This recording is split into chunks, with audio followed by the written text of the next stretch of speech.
coisa estava posta também de uma forma sintética, digamos, lá no portal da transparência. E aí, a partir da nova reestruturação, que foi feita agora em março recente, os convênios e contratos vêm sendo disponibilizados no portal na sua íntegra. Quer dizer, o cidadão tem condição de ver em detalhes tudo que a administração pública estadual está pactuando em matéria de contratos e de convênios, tá? A ideia é que nós consigamos, nessa segunda etapa, fazer um portal, embora chapa branca, mais cidadão, né?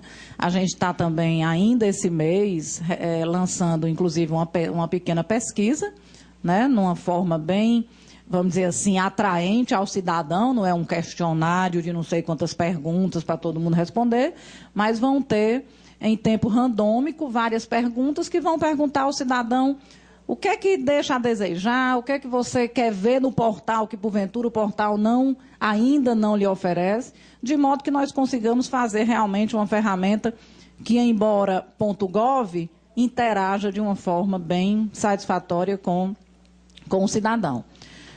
Em relação à questão da participação, é importante dizer que, no tocante à ouvidoria, né, se implantou um canal de atendimento ao cidadão, também há cerca de 2 anos, já nessa atual gestão, por meio do qual o cidadão tem condição de maneira gratuita, no número tridígito, fazer as suas reclamações, denúncias, críticas, né?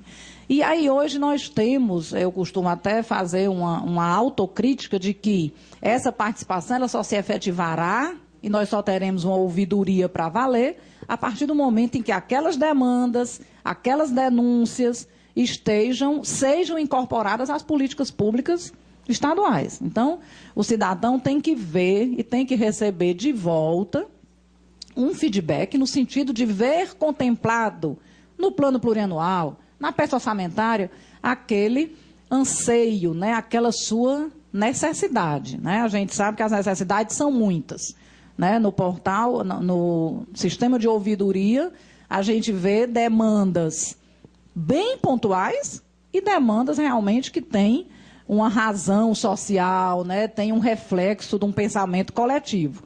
E a ideia é que nós consigamos linkar essa massa crítica que está aí há 2 anos nesse sistema de ouvidoria com as políticas públicas estaduais. E aí sim fazer com que isso esteja refletido nas políticas públicas, né? A gente até costuma dizer que o melhor indicador para se medir uma ouvidoria é reclamação zero, nem uma ligação atendida, né? Então, às vezes, se costumava até ter indicadores que estavam postos lá de forma equivocada. Medir uma ouvidoria pelo volume de atendimento ao cidadão, né? E a gente pensa exatamente o inverso. Você mede bem um governo a partir do momento em que a ouvidoria dele está atendendo bem menos. Porque é sinal que está tudo fluindo tão bem que não precisa tanta demanda junto àquela ouvidoria. Então, nesse sentido, a gente... recentemente, ao traçar o planejamento estratégico da Controladoria e Ouvidoria Geral para até 2014, né, nós temos lá 17 projetos estratégicos, dos quais um deles é exatamente fomentar, né, e capacitar a população para o uso do Instituto da Ouvidoria, né? É uma coisa até, eu estava assim conversando um pouquinho aqui nos bastidores antes, aqui com algumas pessoas, e a gente teve, né, no Canadá, conhecendo os modelos de ouvidoria, e a gente meio que volta e fica assim, 15 dias com depressão, né? Eu até brinco, a gente passa 15 dias com depressão, depois a gente volta ao normal, porque é importantíssima, né, a questão da efetiva participação da população. Então, a gente tem um canal disponível que tem um volume de trotes, gente, elevadíssimo. Então, há que realmente se fazer um trabalho, né, grande junto à população para exercer realmente de forma efetiva a sua cidadania, as suas reclamações. E é claro que isso tem uma via de mão dupla, né? Eu também, enquanto cidadão, só o farei a partir do momento em que eu também tiver os retornos que eu espero, né? Então, a gente tem trabalhado essas duas vertentes e tem trabalhado em relação à auditoria, né? Uma auditoria preventiva com foco em risco. Uma coisa que a gente vê que é muito importante é a questão da prevenção. Senão a gente vai passar a vida inteira sempre correndo atrás de alguma irregularidade, alguma ilegalidade. Então, é muito importante se prevenir, né? A prevenção, ela se dá, né, no âmbito da CGE, por um modelo que foi construído, né, e algumas ferramentas foram desenvolvidas nesse sentido.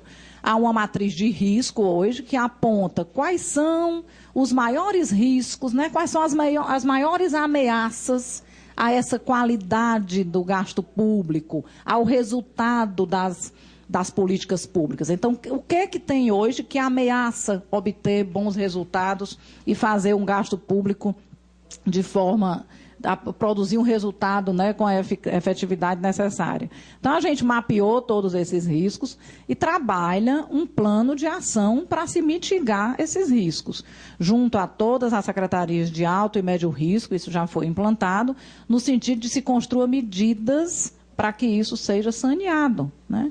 Não é fácil, porque tem medidas que são medidas isoladas, do ponto de vista de uma gestão especificamente, tem medidas que implicam ações governamentais com uma repercussão muito maior, mas o fato é que é uma experiência que se está vivendo, nova, no sentido de que se consiga efetivamente implantar uma auditoria com um caráter mais preventivo, né? E que cada vez se consiga não fazer controle pelo controle, mas fazer um controle que produza informações gerenciais, informações que permitam uma tomada de decisão acertada e informações que permitam ao cidadão fazer, né, essa gestão. Afinal de contas, ele é, em última instância, o patrão, o dono do governo, da sociedade, que é, enfim, o contribuinte que está lá na ponta, né?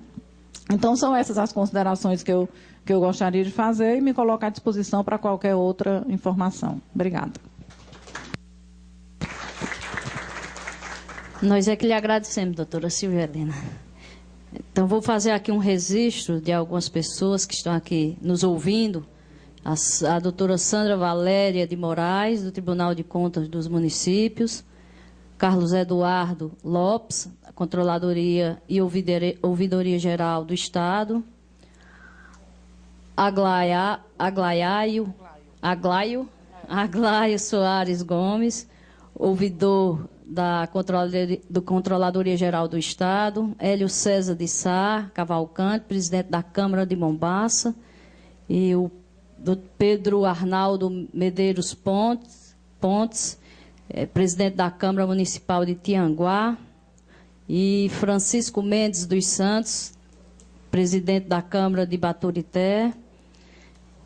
E agradecer a todos os que estão aqui presentes e passar agora a palavra para o doutor Alberto Oliveira, chefe da Controladoria da União do Estado do Ceará. Boa tarde a todos. Eu gostaria de, inicialmente, cumprimentar a deputada Ana Paula Cruz, o deputado Nelson Martins,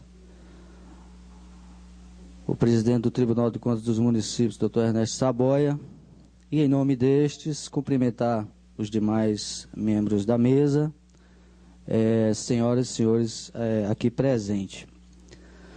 Também parabenizar a deputada por essa iniciativa.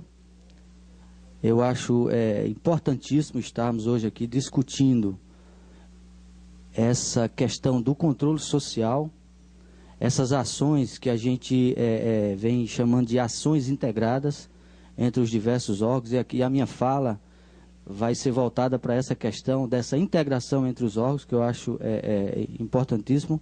Então, essa ação, o papel dos órgãos de controle no fomento ao controle social, ao chamado controle social. Nós temos percebido que essa ação conjunta que tem favorecido alguns avanços no que se diz respeito ao controle dos gastos públicos, a melhor aplicação desses recursos, né? Nós temos presenciado as ações do Tribunal de Contas dos Municípios. Realmente eu concordo quando o doutor Ernesto fala que o portal hoje do TCM é uma das ferramentas que a gente tem à disposição para fiscalizar adequadamente esses recursos.